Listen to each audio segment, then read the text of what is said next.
तो दोस्तों guardians of the Galaxy volume 3 एक ऐसी मूवी है जिसकी हाइप ऑलमोस्ट थॉर 4 या फिर क्या थॉर लव एंड थंडर के बराबर की है। और ये मूवी इसलिए भी ज्यादा पॉपुलर है क्योंकि ये सिर्फ सिंगल कैरेक्टर के ऊपर नहीं फोकस करती बल्कि पूरी की पूरी टीम के ऊपर फोकस करती है। और अभी हाल ही में जेम्स गन ने इससे रिलेटेड कुछ अपडेट दिए हैं जो कि बहुत ज्यादा इंपॉर्टेंट है। साथ ही साथ जेम्स गन ने थेनोस के बारे में भी कुछ कहा है जो कि हम आगे की वीडियो में डिस्कस करेंगे। तो दोस्तों कंप्लीट वीडियो को स्टार्ट करने से पहले आप लोग वीडियो को कर दीजिए लाइक और कमेंट कीजिए guardians of the Galaxy volume 3। अगर ये नहीं कमेंट कर सकते तो कम से कम ये जरूर कमेंट कीजिए कि आपका फेवरेट कैरेक्टर कौन है, ग्रूट है कि रॉकेट रकून है। तो दोस्तों जेम्स गन ने 2-3 चीजें बताई है, इसमें से हम लोग एक मेजर इंपॉर्टेंट फैक्ट को डिस्कस करेंगे कि इस मूवी में किसकी डेथ होने वाली। जी हाँ दोस्तों, जेम्स गन ने ये क्लियर कर दिया है कि इस मूवी में एक मेजर कैरेक्टर की डेथ होगी और मेजर कैरेक्टर से मतलब है किसी गार्डियंस की डेथ होगी। अब गार्डियंस में बहुत लोग आते हैं, यहाँ पे ग्रूट आता है, यहाँ पे रॉकेट रकून आता है, यहाँ पे ड्रैक्स आता है, फिर पीटर जेसन क्विल आता है और अब तो क्रैगलिन और नेबुला भी इस टीम का पार्ट हो गए। प्लस अभी जो 2014 की गमोरा है उसका कुछ अता पता नहीं है। तो इन सारे कैरेक्टर्स में से कौन मरने वाला है, आइए हम लोग थोड़ा डिटेल में इसको डिस्कस करते हैं। सबसे पहले हम लोग बात करते हैं यहाँ पे स्टार लॉर्ड की। दोस्तों यहाँ पे स्टार लॉर्ड का कैरेक्टर एक ऐसा कैरेक्टर है जिसके पास अनलिमिटेड पावर थी क्योंकि वो एक सेलेशियल्स का बेटा था। अगर हम लोग बात करें इसके ओरिजिन स्टोरी की जो कि पार्ट 1 में दिखाई गई थी, तो स्टार लॉर्ड ने ही इन्फिनिटी स्टोन्स को अपने हाथ में पकड़ा था और साथ ही साथ बाकी गार्डियंस के साथ मिलकर रोनन को मारा था। उसके बाद जैसे उसे पता चला कि वो ईगो द लिविंग प्लैनेट का बेटा है, उसकी पावर्स हम लोग को और देखने को मिली पार्ट 2 मूवी में। लेकिन फिर जैसे ईगो मर गया, ईगो ने स्टार लॉर्ड को बताया कि अगर वो खत्म हो जाता है तो उसकी पावर्स भी खत्म हो जाएगी। लेकिन स्टार लॉर्ड ने ऐसा कुछ नहीं किया, उसने ईगो को मार के अपनी सुपर पावर्स का सैक्रिफाइस कर दिया। जी हाँ दोस्तों, अगर एवेंजर्स इन्फिनिटी वॉर में या क्या एवेंजर्स एंड गेम में अगर स्टार लॉर्ड के पास उसकी सेलेशियल वाली पावर होती तो थेनोस को अच्छा खासा सबक सिखा देता, लेकिन ऐसा कुछ हुआ नहीं था। तो हम लोग ये कह सकते हैं हो सकता है guardians of the Galaxy volume 3 में उसकी डेथ हो जाए। लेकिन अगर इसकी डेथ होती है तो एक मेजर कैरेक्टर की डेथ हो जाएगी। इसका मतलब ये है कि फिर पार्ट 4 का कोई सवाल ही नहीं उठता, क्योंकि स्टार लॉर्ड एक ऐसा कैरेक्टर है जो कि पूरी की पूरी टीम को लीड करता है। तो अगर लीडर ही मर जाएगा तो टीम का क्या होगा। और वैसे भी इस कैरेक्टर को मारना इतना आसान नहीं, क्योंकि इसको प्रोटेक्ट करने के लिए बाकी टीम मेंबर्स आ जाएंगे जो कि हमेशा अपना सेक्रीफाइस करते हैं। फॉर एग्जांपल अगर हम लोग पार्ट 2 मूवी की बात करें तो स्टार लॉर्ड अपना सेक्रीफाइस करने वाला था, लेकिन योंडू आके उसे बचा लिया। तो इस मूवी में अगर स्टार लॉर्ड को सेक्रीफाइस करने की जरूरत पड़ेगी तो कोई ना कोई गार्डियंस का मेंबर उसको बचा लेगा और अपना सेक्रीफाइस कर देगा। इसीलिए दोस्तों स्टार लॉर्ड के बनने का चांस ऑलमोस्ट ना के बराबर है। चलिए बात करते हैं अपने अगले कैरेक्टर की जो कि है ड्रैक्स।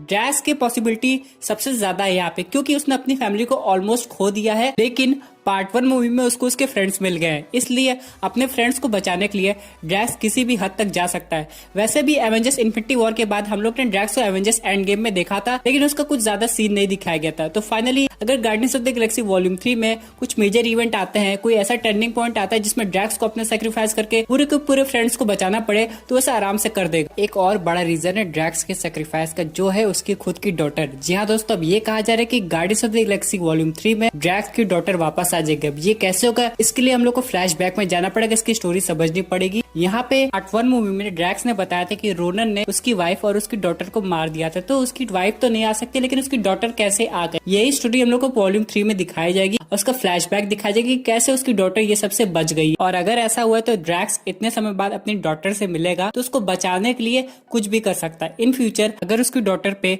कोई भी खतरा सामने आता है तो सबसे पहले ड्रैक्स आ जाएगा उसको बचाने के लिए। अगर बचाते बचाते ड्रैक्स मर भी जाते तब भी ड्रैक्स को कोई गम नहीं होगा, क्योंकि फाइनली वो अपनी डॉटर से मिल लेगा। दोस्तों चलिए बात करते हैं अगले गार्डियंस की पॉसिबिलिटी की, जो कि है ग्रूट। ग्रूट ने अपना सेक्रीफाइस पहली बार नहीं किया है बल्कि कई बार कर चुका है। फॉर एग्जांपल अगर हम लोग बात करें यहाँ पे guardians of the Galaxy volume 1 की, तो ग्रूट ने अपना सेक्रीफाइस किया था, फिर एक नया ग्रूट जन्म दिया था। एवेंजर्स इन्फिनिटी वॉर में तो थेनोस की वजह से ग्रूट का सेक्रीफाइस हो गया था, लेकिन यहाँ पे अब अगर ग्रूट और बड़ा हो जाता है, यानी कि किंग ग्रूट बन जाता है, तो फिर ऐसी कोई सिचुएशन है कि जिसमें ग्रूट को सबको बचाना पड़े, हो सकता है, क्योंकि इस बार का ग्रूट पहले वाले ग्रूट से थोड़ा अलग है और यहाँ पे ग्रूट का नेचर और ज्यादा सेक्रीफाइसिंग हो गया था। फॉर एग्जांपल अगर हम लोग एवेंजर्स इन्फिनिटी वॉर की बात करें तो जिस वक्त थॉर की हालत काफी ज्यादा सीरियस थी और उससे रिकवर होने के लिए एक नया हैमर चाहिए था, तो ग्रूट ने स्टॉर्म ब्रेकर को कंप्लीट करने के लिए अपना हाथ सेक्रीफाइस कर दिया था। उसी तरह अगर आगे भी ऐसी कोई सिचुएशन आती है जिसमें ग्रूट को रॉकेट को बचाना हो या फिर पीटर को बचाना हो या फिर पूरी की पूरी अपनी टीम को बचाना हो, तब ग्रूट हमेशा आगे आ जाएगा। और वैसे भी ग्रूट की एक स्पेशलिटी ये है कि ग्रूट अगर डिकम्पोज हो जाता है या फिर क्या मर जाता है तो एक नया ग्रूट जन्म ले लेता है। इसलिए अगर जेम्स गन कहते हैं कि कोई ना कोई कैरेक्टर मर जाएगा, तो अगर ग्रूट मरता भी है फिर से एक नया ग्रूट आ जाएगा। लेकिन जेम्स जेम्स गन ने पहले भी एक चीज कही थी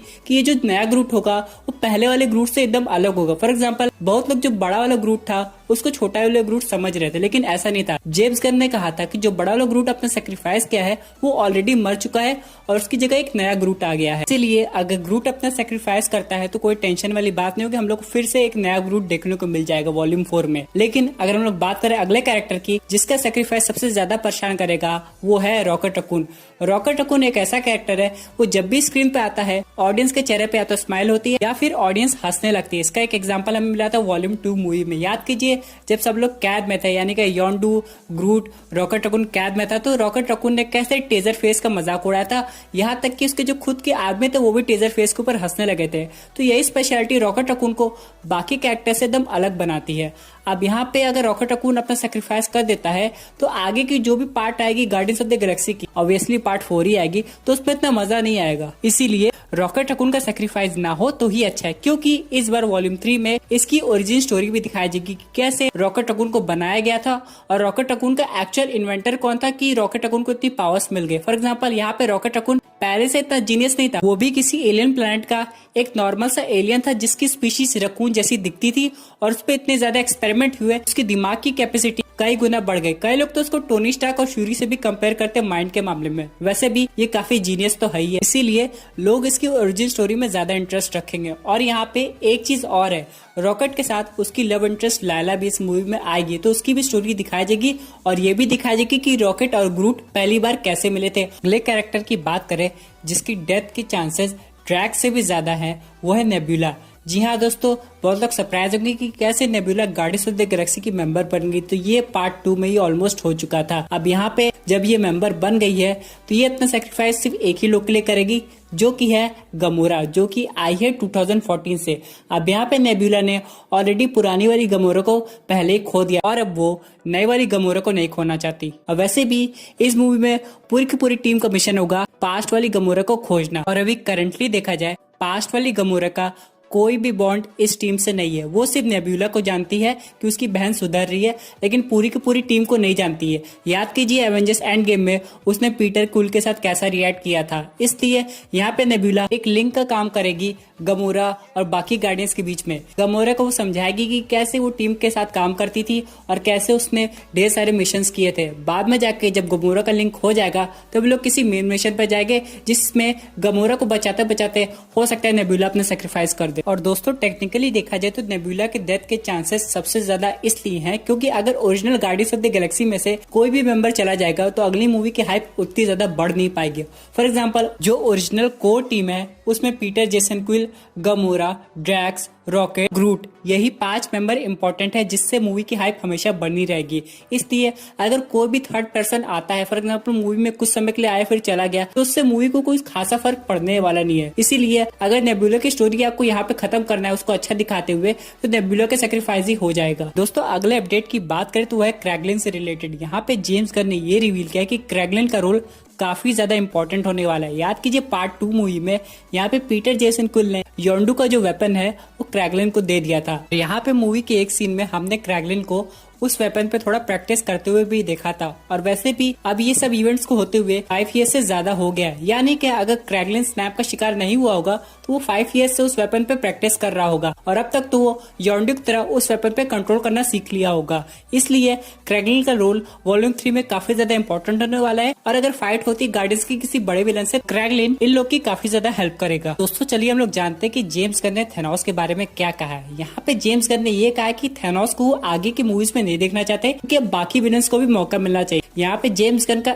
इनडायरेक्टली मतलब था डॉक्टर डूम, गैलेक्टस और बाकी सारे विलन्स जो कि अब मार्वल सिनेमैटिक यूनिवर्स के फेज 4 और फेज 5 में आने वाले। जेम्स गन के अकॉर्डिंग अगर हम लोग थैनोस को बार बार रिपीट करते रहेंगे तो बाकी विलन्स को कभी भी चांस नहीं मिलेगा और थैनोस की हाइप बनी रहेगी। इसलिए अगर बाकी विलन्स की हाइप बढ़ानी है और नए विलन्स की पावर्स को दिखाना है तो थैनोस को यहीं पे रोक देना चाहिए, यहाँ तक कि थैनोस को किसी मल्टीवर्स से भी इंट्रोड्यूस नहीं करना चाहिए। तो दोस्तों आपको क्या लगता है, क्या आप आगे आगे थेनोस को देखना चाहते हैं या फिर आप नए विलन्स को देखना चाहते हैं मार्वल सिनेमैटिक यूनिवर्स में। अब ऐसा समय आ गया कि सिर्फ थेनोस से काम नहीं चलेगा, क्योंकि अब तो इन्फिनिटी स्टोन्स है ही नहीं और इन्फिनिटी सागा भी खत्म हो गया है। तो अगर बड़े विलन्स को लाना है तो गैलेक्टस को ही लाना पड़ेगा, जो कि थेनोस की जगह ले सकते हैं। दोस्तों ये थी पूरी की पूरी अपडेट जो कि रिलेटेड थी guardians of the Galaxy volume 3 से रिलेटेड। अपने व्यूज जरूर कमेंट कीजिए और अगर आप ऐसी unique super hero content enjoy करना चाहते हैं तो हमारे चैनल को सब्सक्राइब करके हमारी सुपर हीरो फैमिली का हिस्सा बन जाइए।